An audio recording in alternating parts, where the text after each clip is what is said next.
The baseball cracked against the bat like a gunshot in the quiet afternoon. But it was my baby's wail that shattered me, raw, piercing, like his tiny heart was breaking right there on the diamond. Grandpa Jack, my rock of a father-in-law, froze mid-coach, his leathery face twisting in confusion as little Noah's screams drowned out the cheers from the Little League sidelines. I scooped him up from the stroller, heart pounding, whispering frantic shushes, but his eyes locked on Jack with a terror no 6-month-old should know. And in that split second, I knew. This wasn't colic. This was a cry for salvation.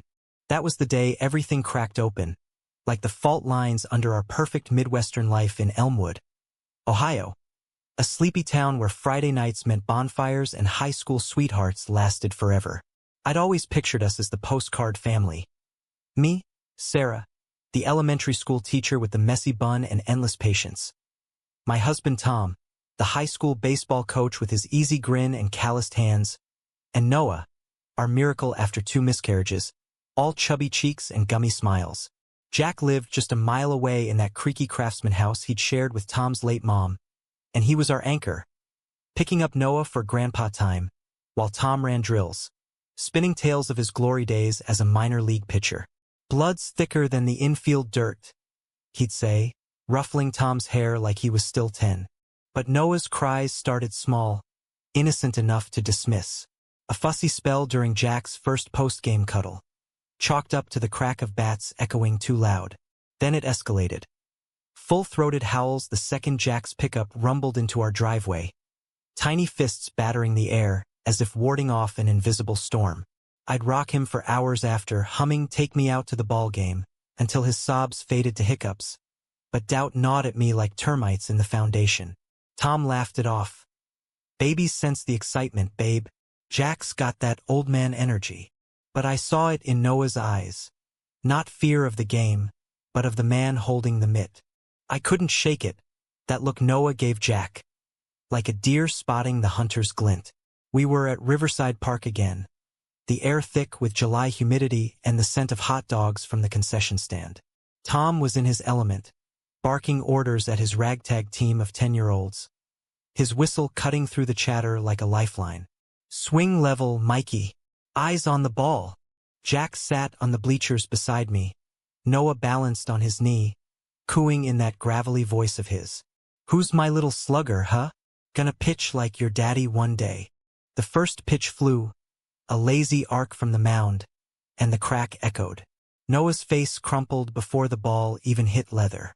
His mouth opened in a perfect O, and the scream ripped out, high guttural, the kind that twists your gut because it's not hunger or tiredness. It's primal, bone-deep wrong. I lunged, snatching him up, but Jack's hand clamped my arm, gentle but firm.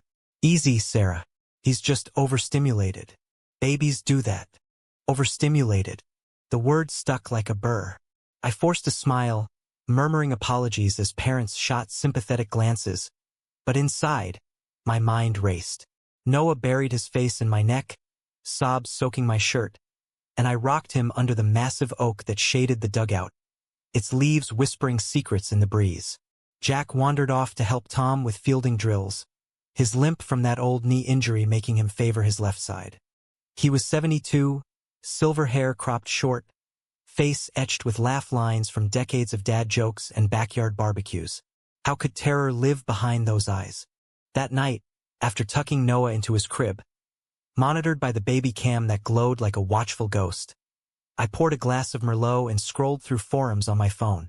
Baby cries around specific person. Threads popped up. Teething, stranger anxiety, even past life echoes from woo moms. Nothing fit. Tom slid into bed, smelling of grass and Gatorade, pulling me close. "You're worrying too much, hon." Jack's family. "Noel, warm up." His kiss was soft, reassuring, the kind that had carried us through infertility shots and grief counseling. But as his breathing evened into sleep, I stared at the ceiling, the fan blades slicing shadows, wondering if love blinded us to the cracks. The next morning, I called my best friend Lena, a pediatric nurse in Cleveland. "It's like he senses something," I said, bouncing Noah on my hip as he gnawed a teething ring. All sunshine now that Jack was across town at the VFW hall. Lena's voice crackled over speakerphone, practical as ever. Could be a scent, cologne, cigar smoke. Or maybe Jack's got that deep voice that startles him. Set up a test. Expose him gradually, see the pattern. The pattern emerged like storm clouds rolling in. Monday, Jack's visit for lunch. Noah content until Jack leaned in for a kiss, bam. Meltdown. Tuesday, no Jack, peaceful playdate. Wednesday, baseball practice, cries on site. By Thursday, I was journaling it, timestamps and triggers, my teacher's notebook filling with frantic scribbles. Tom noticed, of course. Sarah, you're turning into a detective. It's probably nothing. But his eyes held a flicker, doubt, defensiveness. Jack was his dad, the man who'd raised him solo after mom's cancer. The hero who'd taught him to throw a curveball and stand tall after strikes. Friday brought the storm. Practice ran long, thunder rumbling distant over Lake Erie. I arrived late, stroller rattling over gravel, and there was Jack, alone with Noah in the empty stands while Tom wrapped up. The baby was quiet, miraculously. As I approached, but the second Jack shifted to hand him over, Noah's face contorted, and the wail erupted, echoing off the chain-link fence. Jack's expression hardened, just for a beat, before softening into that grandfatherly chuckle. See? Told ya, he's got spirit. I took Noah, holding him tight, and that's when I saw it. A faint red mark on his thigh, peeking from under his onesie, like a fresh pinch. My blood ran cold. What happened here? I asked, voice steady as steel. Jack blinked, casual. Oh, must have bumped it on the stroller. Kids are clumsy. But his eyes darted, and Noah's cries intensified, tiny body rigid against mine. I murmured soothing nothings, backing away, mind screaming. That night, I bathed Noah gently, the mark blooming purple. A bruise, not a bump. Tom's shift at the gym meant I was alone, and tears mixed with the bathwater as Noah finally settled, oblivious in his ducky towel. I didn't sleep. Instead, I ordered a nanny cam online, overnight shipping, heart hammering with every click. Betrayal? No, couldn't be. Jack was family. But Noah's cries were the truth teller, and they demanded I listen. The cam arrived Saturday, disguised as a teddy bear. I positioned it in the living room, app linked to my phone, guilt twisting like a knife. Tom was at a coaching clinic in Columbus back Sunday. Jack offered to watch Noah. Give you a break, Sarah girl. My yes tasted like ash. I kissed them both goodbye, drove to the coffee shop 2 blocks away, and pulled up the feed. The first hour, Jack bouncing Noah, singing off-key Sweet Caroline. Laughter burbled from the baby. Then, a phone call, Jack's voice low, agitated. Yeah, Tom's gone. Yeah, just us boys. He set Noah down, paced, and when the baby fussed, Jack's hand shot out. Not to soothe, but to grip hard, silencing the cry with a shake. My coffee cup shattered on the table, screen blurring with tears. No, I whispered, dialing 911 before the video even ended, voice breaking as dispatcher's calm cut through my hysteria. My father-in-law. He's hurting my baby. Police swarmed Jack's house in minutes, Noah safe in my arms as I raced back. Tom got the call en route, his truck screeching into the driveway as cuffs clicked on Jack's wrists. Dad? What the hell? Tom's face crumpled, world shattering like that baseball crack. Jack's eyes met mine over the squad car's hood, cold, unrepentant. He wouldn't shut up, he muttered, the monster unveiled. But that was just the beginning. The betrayal ran deeper, roots tangled in secrets Jack had buried long before Noah's first breath. As the dust settled, I clung to Tom, our family fracturing. Yet in the ruins, we began to rebuild, fiercer, truer, with Noah's innocent gurgles as our North Star. The interrogation room footage arrived a week later, a manila envelope from the detective that felt like lead in my hands. Elmwood PD was small-town efficient, but this case hit like a scandal in a town where everyone knew your middle name. I sat at our kitchen table, the one Jack had built from reclaimed barn wood, steam rising from untouched tea as the grainy video played. Tom's hand trembled on my shoulder. He'd insisted on watching, needing to see the monster for himself. Jack's voice filled the speakers, flat as Ohio prairie. It wasn't abuse. He cries too damn much. Reminds me of her. Tom's mom. Always wailing about nothing. The detective leaned in, badge glinting under fluorescence. Her? You mean the cancer? Or the bruises you left before it took her? My breath hitched. Tom froze, fingers digging into my skin. What bruises? He whispered, but the tape rolled on. Jack shrugged, cuffs clinking. She was weak, complained. The boy, he's weak too. Needed toughening up, like I did Tom. Toughening up. The words slithered out, revealing the rot. Tom bolted to the bathroom, retching while I paused the video, bile rising. We'd idolized Jack, the widower who'd never remarried, coaching Tom's teams, hosting 4th of July fireworks in his yard. But the detective's notes painted a different portrait. Old reports from the 90s, Tom's mom in the ER with falls. Whispers from neighbors too scared to speak. Cancer had been the mercy kill, not the villain. Noah slept in his swing nearby, oblivious, his soft snores a bomb. CPS cleared us fast. Jack's access revoked, charges pending. But the real trial was in our home. Tom withdrew, coaching practices on autopilot, his easy grin replaced by hollow stares.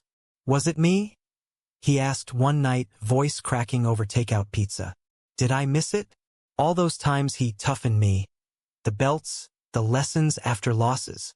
I pulled him close, our tears mingling on the couch that sagged from years of family movie nights. You survived. You're the dad Noah needs. The one who cheers, not breaks. But doubt festered. My own father had been absentee, a trucker lost to the road. So Jack filled that void, barbecues and life advice. Had I ignored the signs for Tom's sake? For the fairy tale? Lena came over with wine and wisdom, her nurse's scrubs swapped for jeans. Survivor's guilt, she diagnosed, swirling Cabernet. You protected Noah. That's victory.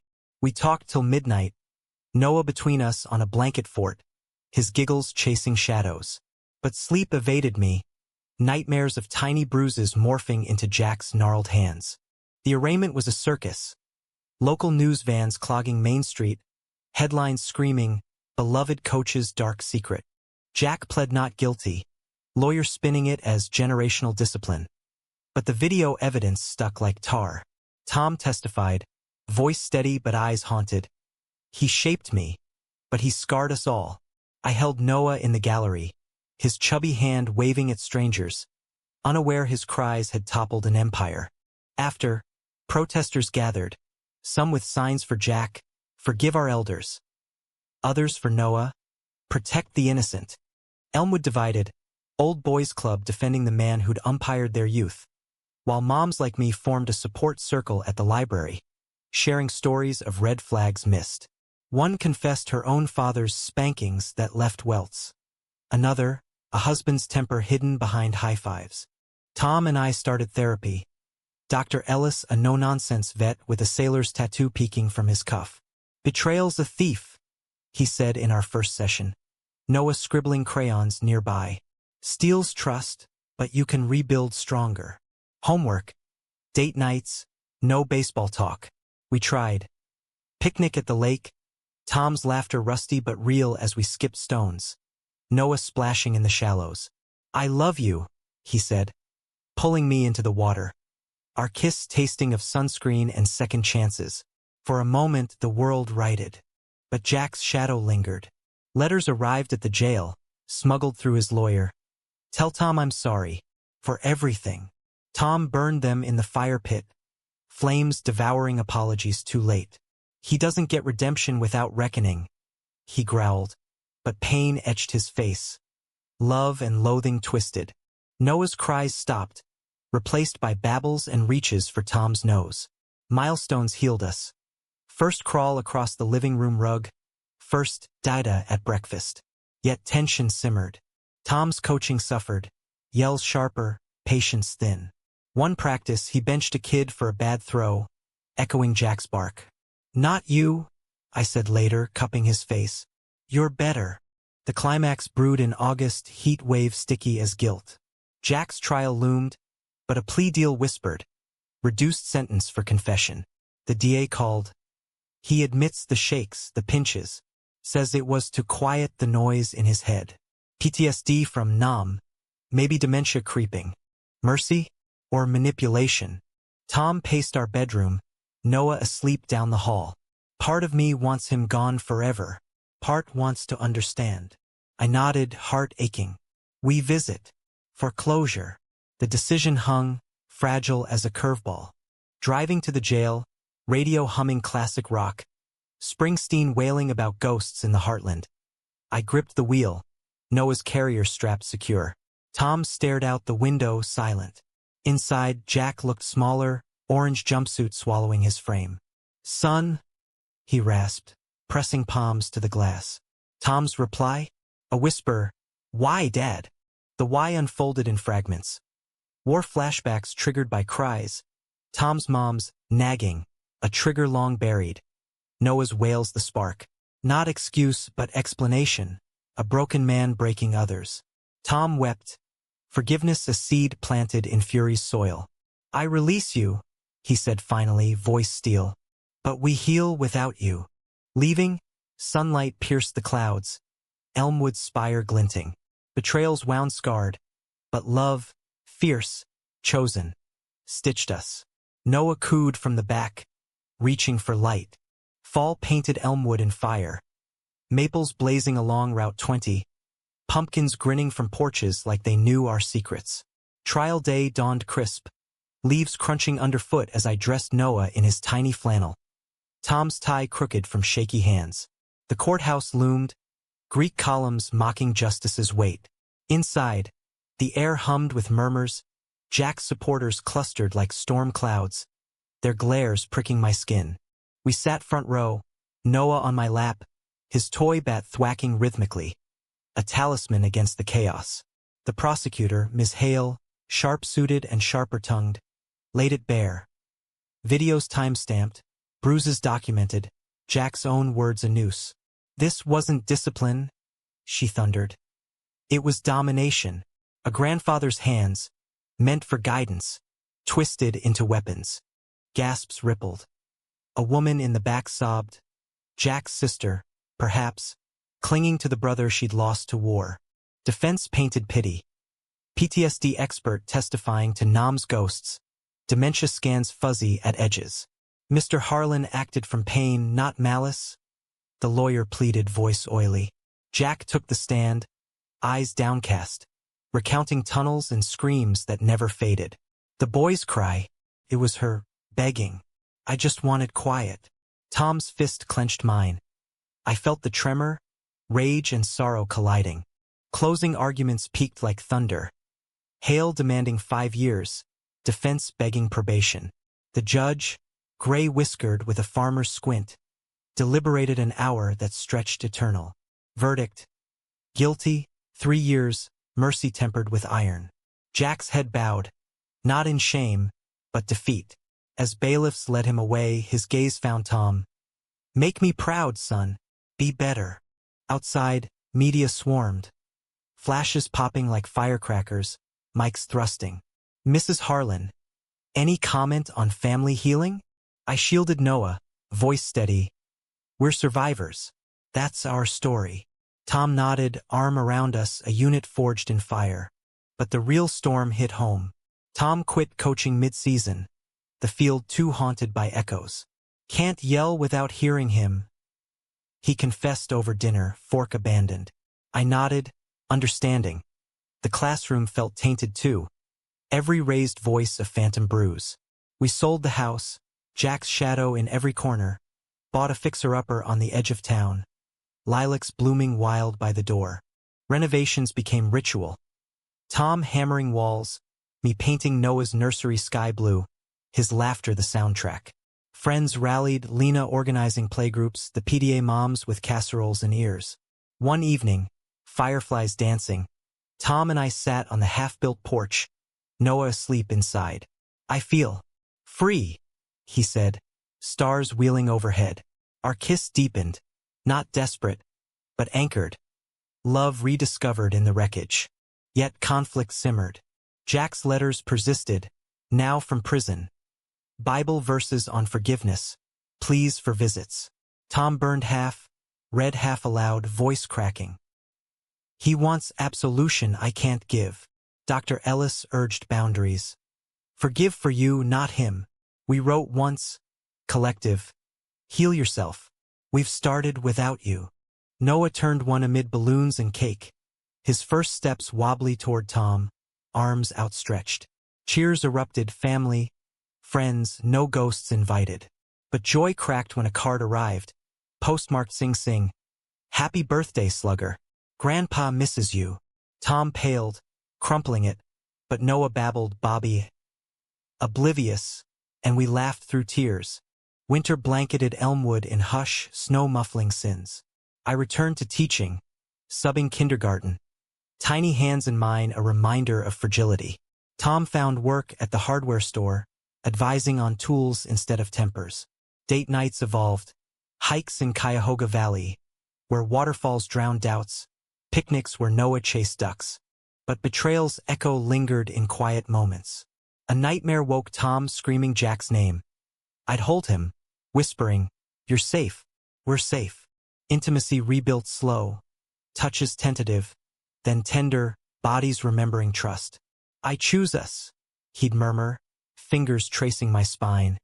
And in those nights, passion bloomed gentle, a quiet romance amid ruins. Spring thawed secrets. A package from Jack's lawyer. Tom's boyhood scrapbook, yellowed photos of mitts and medals. A note. He wanted you to have this. The good parts. Tom pored over it, tears spotting pages. He loved me in his broken way. We burned the bad memories, kept the hits. A photo of young Tom, gap-toothed grin, Jack's arm proud around him. Climax crested in May, parole hearing looming. The DA warned, early release possible. Tom wrestled, pacing our lilac-lined yard. If he walks, does he come back?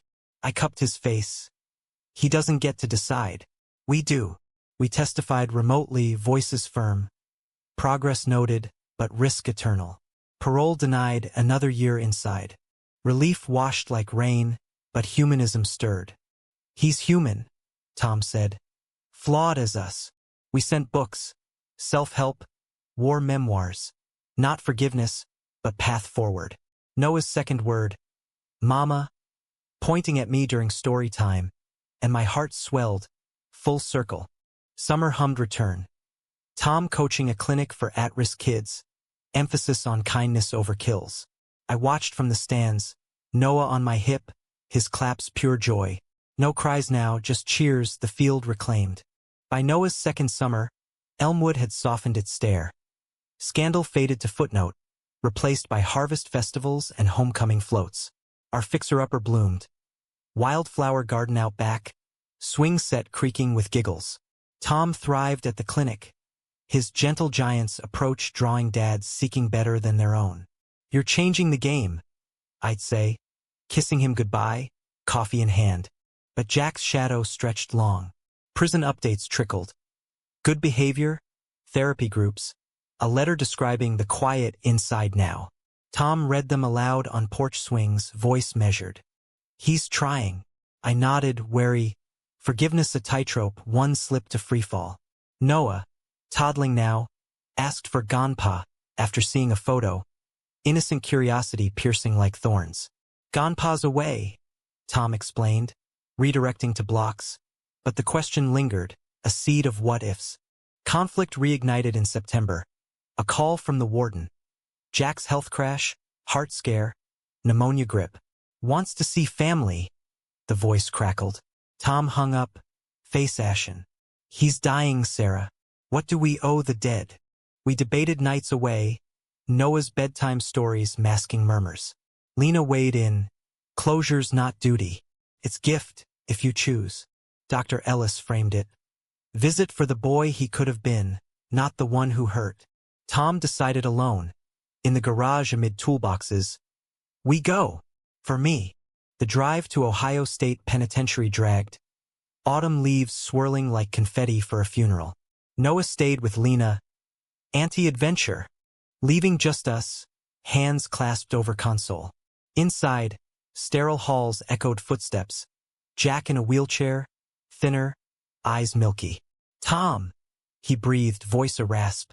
No hugs, just glass and mics. Talk flowed halting. Baseball lore, Tom's clinic triumphs, Noah's antics. Jack's confession spilled slow. I hit your mom. Thought it made me strong. Va lit. Tears tracked his cheeks. Broke you both. Sorry don't fix. But it's all I got. Tom gripped the phone, knuckles white. It shaped me scarred, but standing. Noah won't carry it. Jack nodded, gaze shifting to me. You saved him. Good woman. Leaving, Tom broke in the parking lot, sobs racking. I held him against the truck, wind whipping. It's over, he gasped. The hate, it's heavier. Release, not absolution, a weight lifted, space for light. Back home, Noah's hug healed further. His duh, muffled in Tom's shirt. We hosted Thanksgiving, Lena, neighbors, no voids. Turkey carved, stories swapped, laughter real. But humanism deepened. Tom volunteered at vet centers, sharing his dad's unearthed letters. Warnings wrapped in wisdom. Broken men make broken sons, he'd say. Unless they choose different. Romance rekindled subtle. Stolen glances over Noah's bath, fingertips brushing in dishwater. A weekend getaway to the Smokies. Cabin fires, hikes hand in hand, love-making slow as sunrise. You're my home, Tom whispered, bodies entwined. And I believed it, scars fading to stories. Winter brought Jack's end, hospice transfer, peaceful fade. Tom visited once more, alone, returning with closure's quiet glow. He went easy, said to tell you thanks, for loving his boy right. Funeral was small, us and a chaplain. Ashes scattered at Riverside Park, Mitt buried beside. No eulogy, just Tom's whisper. Rest now. Spring 2028, Noah's third birthday. Piñata swings, cake smeared on cheeks. As he chased bubbles, Tom knelt, ring box glinting. Not proposal, we'd married courthouse quick, but vow renewal. Through betrayals and beyond, he said, slipping it on. Tears blurred, but joy won. Yet echoes persisted. A new cry, Noah's tantrum over a lost toy, froze me, heart lurching. Tom soothed him, patient, proving cycles broken. We joined a support group, voices mingling with other survivals, weaving a tapestry of resilience. Climax whispered in June. Tom's clinic expanded, grant-funded, Harlan Healing Fields. Opening day, kids swinging bats under banners. Play strong, love stronger. Noah toddled the diamond, Mitt oversized, and as the first pitch cracked, his cheer rang pure. No fear, only fireflies and family. Years blurred like fastballs. Elmwood's rhythms steadying our own. Noah hit kindergarten, backpack slung, waving from the bus. Curly hair like Tom's, curiosity all mine. The clinic boomed, Tom's name synonymous with second chances, workshops drawing families from Akron to Toledo. You're a legend. I tease over breakfast, pouring cereal, his grin boyish again. But humanism's thread pulled taut. Jack's absence carved space for truths. Therapy unearthed Tom's suppressed rages.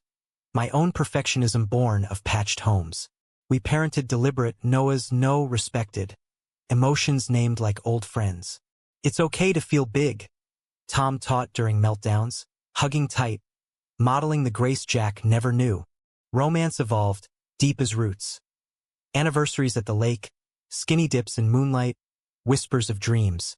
Noah's future, our empty nest adventures. Intimacy a dance now, knowing and kind, bodies maps of battles won. Forever's our infield fly, Tom joked once. Post-love, and laughter bubbled, light as Noah's. Conflict crested soft in Noah's questions. Age 7, digging through boxes. Where's Gonpa? Tom's paws stretched. Then truth, age appropriate. He got sick in his heart, hurt people by mistake. We help him get better now. Noah frowned, processing. Like when I pinch Max at school? Tom nodded. Exactly. We learn. Say sorry. Do different. A seed planted, humanism homegrown. Summer league started, Noah on t-ball, Tom assistant coach, gentle cues, high fives galore. First practice, the crack of plastic bats, and my breath caught, old ghost stirring. But Noah beamed, dust on knees, chasing pop flies with glee. No cries, just conquest. The true climax unfolded in a storm, literal. Thunder crashing as Noah's team huddled in dugout. Rain sheeting. A teammate, bruised arm hidden under sleeve, confessed to Tom. Dad says I'm trash if I strike out. Tom's face darkened, but voice steady. You're gold, kid. Let's talk to him. Next day, a workshop for the father, tears, breakthroughs, another cycle snapped. I watched from bleachers, heart full, Lena beside. You built this. Pride swelled, but emotion crested when Noah ran over. Sweaty hug. Mom! I hit it far. His joy unshadowed the real victory. Fall deepened bonds. Family trip to Wrigley Field. Chicago lights electric. Hot dogs steaming. Noah's awe. It's magic. Mirrored ours. Tom's arm around me under ivy walls. From pain to this, he murmured, kissing my temple. Nightcap in a jazz club. Noah dozing on shoulder. Saxophone sighing forgiveness. Winter holidays glowed. Tree trimming, cookies baked, no voids. Noah's letter to Santa. A glove for Dad, and peace for Grandpa. We mailed it north, believing in redemptions. Spring 2032, Noah's 10th. All-star tryouts. Nerves jangled, but his swing connected, clean line drive. Cheers erupted. Tom scooping him high. That's my boy. Post-game ice cream. Sunset gilding the field. Noah asked, was Grandpa good at baseball? Tom smiled, honest. Best I knew, but being good's more than hits. As seasons turned, our story wove into Elmwood's fabric. Speeches at schools. Op-eds on hidden hurts. Betrayal's scar faded to strength. Love the ink. Noah grew kind, fierce, a pitcher with heart, not hammer. Ending came gentle, like a routine grounder. Tom's retirement party. Clinic renamed Harlan Legacy. Speeches lauding the man who'd turned wounds to wisdom. I stood beside, Noah now teen tall, arm linked. To family, Tom toasted, glass raised, eyes on us, his chosen team. Later, porch swing creaking, stars pricking black. Noah strummed guitar, self-taught tunes of hope. Tom pulled me close. We made it. I nodded, tears soft. And keep making. Humanism's grace. Not perfection, but persistence. In cries turned cheers, betrayal to belonging, our American dream. Flawed, fierce, forever.